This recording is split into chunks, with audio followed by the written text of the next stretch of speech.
Hi, I'm George Saunders, author of Lincoln in the Bardo. Lincoln in the Bardo was a novel based on something I heard years ago, a story that Lincoln had visited the grave of his recently deceased son, Willie.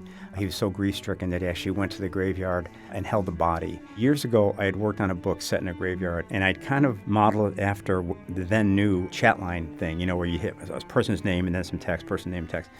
So I just reversed it. I just put the text and then the character's name at the bottom for that other book about ghosts. And that was kind of cool because you could have a number of different formats. You could have a monologue. You could have two ghosts talking back and forth. You could have two ghosts talking back and forth about an action that was actually taking place. So I kind of abandoned that book.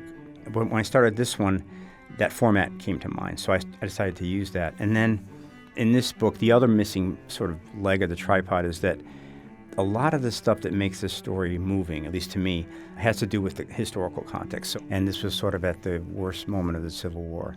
So anyway, all those things were contributing to my sense that this was a beautiful story. But the problem for a writer is how do you get all that stuff in? So at some point I decided to actually just quote those history books that I had read, kind of break it up, fragment it, rearrange it, make it dramatic.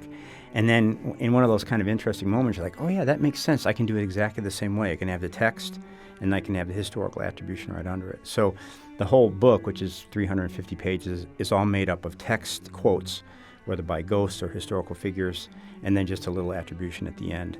But again, that looks simple enough, but it all came out of the inherent problem of trying to dramatize a story in which really nothing happens except a walk and then a walk back. But that's what what I love about art is that if you can get yourself in the face of a hard enough problem, then that's when the fun begins. That's when all of the things that we talk about, like character development and formal innovation and stylistic stretching, all that stuff comes, in the best case, very naturally out of a problem that you have that seems kind of impossible. So the idea that when the story puts a constraint on you, you should be really happy, because that means you're going to have to kind of break some rules to actually get the story told with the emotion that it deserves.